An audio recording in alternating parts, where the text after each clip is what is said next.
Okay, let's get into this. I want to start our deep dive today by asking you to do something. It sounds simple, but it might just be the hardest thing you do all day. Just, look around the room you're in. Your desk, your phone, maybe the road if you're driving. It all feels pretty solid, doesn't it? Exactly. It feels undeniable. It feels real. But here's the question. How much of what you're seeing and believing right now is actually, objectively real? And how much of it is just your brain playing tricks on you? Yeah, with a pair of scissors and a pot of glue. That's a disquieting question to start with, but it's absolutely the right one. Because today we're unpacking the work of a man who didn't just want to clean the mirror of the human mind. He wanted to smash it. We are talking about the heavyweight champion of skepticism, the 18th century Scottish philosopher David Hume. And I have to say, going through these sources, it felt like watching a demolition crew at work. He doesn't just question things. He takes a sledgehammer to the very foundations of what we think we know. That's a perfect way to put it. And you have to understand the context to see why he was so destructive. Before Hume, you had the rationalists. Right? These were thinkers building these massive, intricate towers of pure logic. They thought if you just sat in a room and thought hard enough like Descartes, you could figure out the whole universe. I think, therefore I am, building reality from the inside out. Exactly. And Hume looks at that whole tower and just says, burn it down. Just like that. He took empiricism, the idea that knowledge only comes from sensory experience, and he pushed it to its absolute breaking point. His mission was like a radical mental house cleaning. Get rid of the clutter. All of it. He argued that if we want truth, we have to stop trusting our wild theories and go back to the only thing we actually have. The raw data hitting our senses right now. So the mission for this deep dive is to strip away everything we think we know and just see what's left. And a bit of a warning to you listening. According to Hume, there's a lot less reality left than you might be comfortable with. It is uncomfortable. Yeah. But, it's also liberating in a way. Okay, let's get into the architecture of the mind then. Hume has this golden rule for detecting nonsense, right? He does. He basically says, take any book, divinity, metaphysics, you name it, and ask two questions. Okay. One, does this contain abstract reasoning, like about quantity or number? Math, basically. Yeah. Two, does it contain experimental reasoning about matters of fact and existence? So, things you can actually see or test. Exactly. And if the answer to both of those is no, Then what? commit it to the flames. Wow. Committed to the flames. He was not subtle. Not at all. For Hume, if it isn't math and it isn't something you can physically experience, it is, and this is his phrase, sophistry and illusion. Okay, so to prove this, he breaks the mind down into two buckets. Impressions and ideas. Right. And we need to be clear about the difference. Because in modern English, we use those words almost interchangeably. An impression is kind of an idea. We do. But for Hume, the distinction is about, it's about violence, the force of the experience. Violence. An impression is the raw feed. The source uses the classic example of a child touching a candle flame. Ouch. That heat, the searing pain, the recoil, that is the impression. It's vivid, it's undeniable, it's happening right now. You can't argue with a burn. You can't. Now, the idea is what happens 5 minutes later. The child is sitting there thinking about the fire. That thought is a copy. It's fainter. It lacks the raw energy of the original event. So impressions are like the live concert.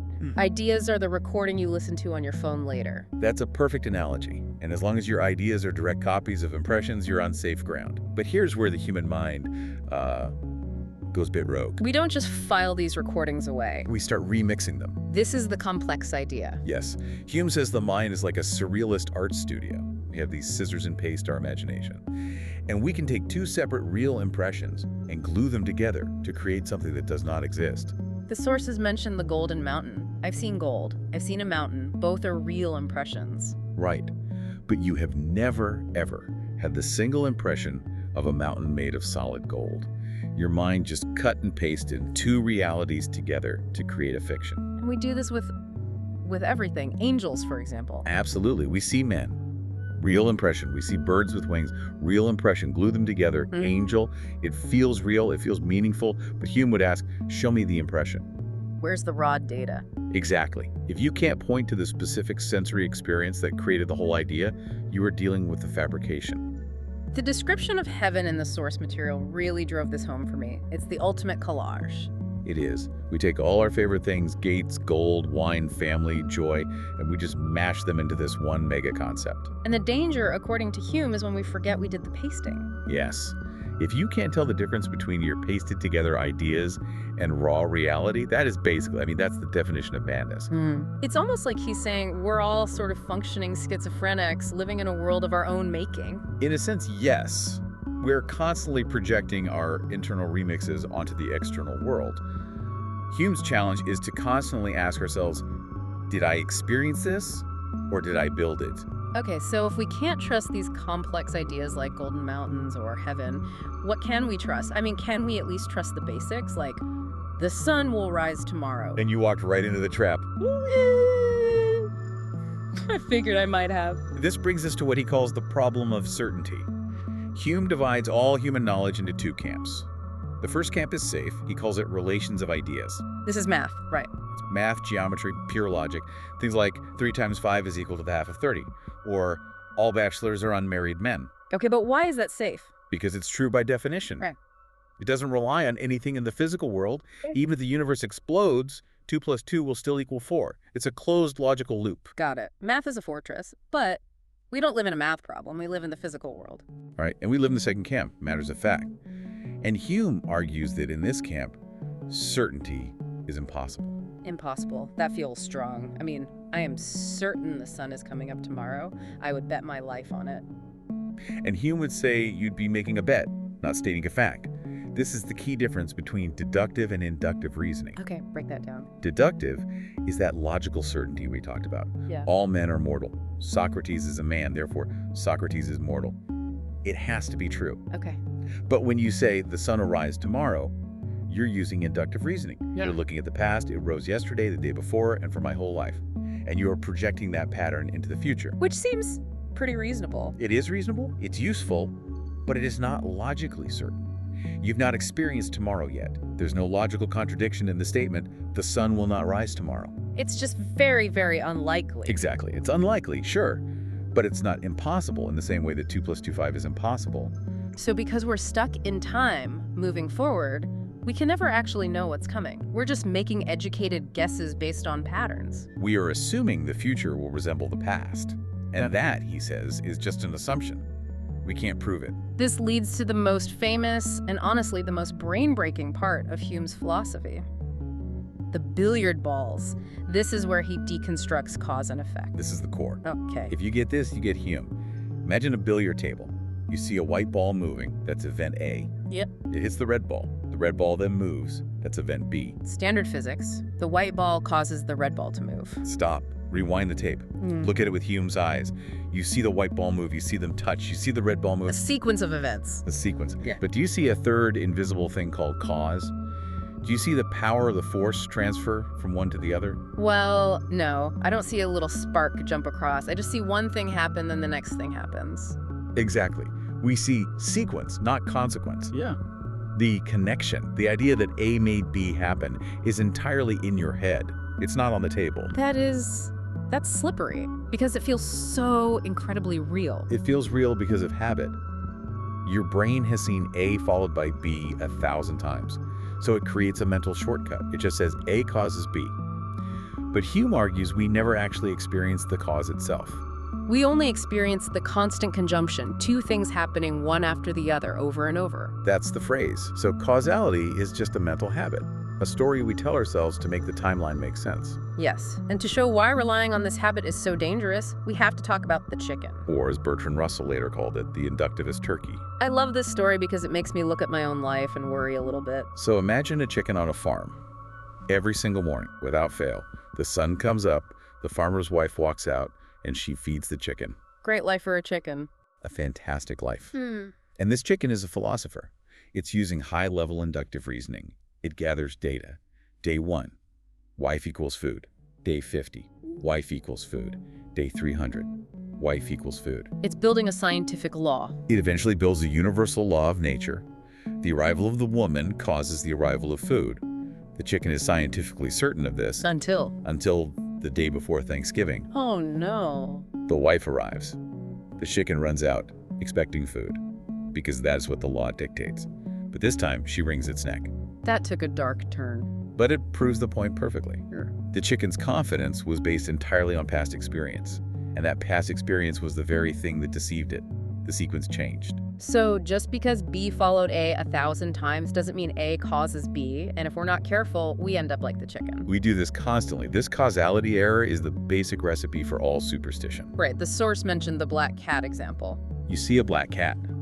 Later that day, you trip and break your arm. Your brain is a pattern-seeking machine. It absolutely hates randomness. So it scans the day, finds the black cat, and glues the two events together. The cat caused the fall. Even though there are completely independent events. But the brain prefers a fake cause to no cause at all. And this isn't just about old superstitions. The source material draws a straight line from this very human habit to modern conspiracy theories. It's the exact same mechanism. I mean, look at social media. Someone posts, fact A, a new cellular tower just went up in my town. Then fact B, my head hurts. And suddenly cell towers cause headaches. Instantly. And millions of people will believe that connection because it feels intuitive. The mind glues them together. And because, as Hume says, we can't actually see causality, it's really hard to disprove. You can't show them the non-connection. So if our brains are naturally wired to, well, lie to us about cause and effect, how do we ever find the truth? How do we fix this? Hume argues we need rigorous safeguards. We cannot trust our gut. We need a system that actively checks our work. And this is basically the argument for the scientific method. The source brought up drug trials, which I thought was a fantastic application of this. It is the practical application of Hume's skepticism. If I take a pill for a headache and I feel better, I assume the pill caused the cure. That's the chicken logic. I took the pill, I got better, therefore the pill works. But maybe you just got better on your own. Maybe it was the water you drank with it. Who knows? So we use control groups. Right. We give one group the real drug and another group a sugar pill, a placebo. If 80% of the drug work gets better, but 50% of the sugar pill group also gets better. Then the drug's real effect is only 30%. Exactly. We have to subtract the placebo effect to find the real reality. We are actively fighting the brain's desire to find a simple causal story where there isn't one. Speaking of finding patterns where there aren't any, we have to talk about the prayer example. This source had this anecdote about a comedian that's funny, but it makes a really profound point. It does. It perfectly illustrates this illusion of cause. The story is about a child who used to pray to God for everything. Please let me pass this test. Please let me get this toy. Fair. And he noticed he got what he wanted about 50% of the time. Which is a pretty decent track record for a kid. Not bad. Yeah. But then he watched the movie The Godfather and was just completely awestruck by Al Pacino. He thought, this guy seems powerful. So he decided to run an experiment. Uh-oh. He started praying to Al Pacino instead. Dear Al Pacino, please let me get a bike. Exactly. And the result, he still got what he wanted about 50% of the time. Laughs. I love that. Then he grows up, becomes an atheist, and prays to no one at all. And what do you think happened? He still got what he wanted 50% of the time. He still got what he wanted 50% of the time. He still got what he wanted 50% of the time. So the lesson isn't really just God doesn't exist. It's that we create the link. The kid thought prayer causes result, but really, life was just happening. We create a causal chain to explain the randomness of life. And this is why Hume's views on God are so fascinating. He wasn't a hard atheist. He didn't say, I know there is no God. Because that would require knowledge that he argues we can't have, right? Exactly. To say God does not exist with 100% certainty, you would need to have scanned every corner of the universe to make sure he isn't hiding somewhere. Hume hadn't done that. He was a skeptic, an agnostic. But he did dismantle the classic argument for God's existence, the one that says the universe exists so it must have a creator, pure cause and effect. Hume just shreds that argument. He says, look, we learn about cause and effect by watching patterns within the world. We see carpenters build tables. We see parents have children. But we have never stepped outside the universe to watch a universe being made. Precisely. We have no impression of universe creation. We're taking a tiny local mental habit. Things I see have causes, and we're trying to apply it to a massive cosmic event we have never, ever witnessed. It's a leap of faith. It's a leap of logic that Hume says we are simply not entitled to make. So he's basically saying, I don't know, and you don't know either, so let's all just stop acting like we do. Which for the 18th century was a very, very dangerous thing to say. Absolutely. Okay, so let's take stock here. Hume has taken away our certainty about the sun rising. He's broken cause and effect. He's told us our prayers are just pattern matching. You'd think this guy was just a cold, robotic logic machine. A nihilist, even. That's the natural expectation. But then, and this is the twist I really did not see coming, he pivots to ethics. And suddenly, the robot gets a heart. This is often the most surprising part of Hume for people. After showing us the absolute limits of reason, he argues that morality has almost nothing to do with reason at all. Reason is, and ought only to be the slave of the passions. One of his most famous quotes. Hume argues that you cannot find good or evil through logic. You find it in sentiment, in emotion. Logic is just a tool to get you what you want. It doesn't tell you what to want. The source brings up the Nazis here, which is a heavy example, but it really clarifies the distinction. I think it's a necessary example. The source notes that many Nazi leaders were not unintelligent men. They weren't stupid. They had high IQs. They used incredible logic and reason to organize efficient systems, transport, logistics, engineering. They solved the math problem of mass murder. They did. If morality was just logic, they should have been able to reason their way to realizing they were wrong. But they didn't. They didn't lack reason. They lacked empathy. They lacked that human sentiment that just screams, this is horrifying. So Hume is saying you can't prove murder is wrong on a chalkboard. You can't. You know it's wrong because it revulses you. Yeah. It's a feeling, not a calculation. There was another example about the elderly and COVID that touched on the same logic versus feeling battle. Yes. And this really challenges the purely utilitarian worldview. If we looked at the world through cold, hard economic logic, the death of the elderly saves society money. Right, they aren't working, they consume healthcare resources, they consume pensions. A computer running a purely logical efficiency program might say their loss is a net gain. It sounds monstrous to even say it out loud. It does. But why does it sound monstrous? Not because the math is wrong. The math might even be right. It sounds monstrous because we are human. We value them not for their economic utility, but because of our emotional connection, our empathy. Hume is telling us that our humanity lies in our passions, our ability to feel, not just in our intellect. It's almost like he comes full circle. He starts by saying, trust your direct experience, then breaks down all our complex theories, and finally ends up saying, trust your feelings. In a way, yes. The source suggests that maybe, in Hume's eyes, children are the truest philosophers. Because they haven't learned to fake it yet. Because they don't have all the baggage of custom and habit. A child sees the world without all the laws we've invented. If a ball hit another ball and they both just stopped dead, the child wouldn't be shocked. They're just watching the magic of the moment. They're living in pure experience. Whereas we're living in a fortress of our own assumptions. So, bringing this all back to us, listening to this today, why should we care about an 18th century Scot telling us we can't prove anything? Is the goal to just make us paranoid and unable to function? I don't think so. Not at all. I think the ultimate value of Hume is humility.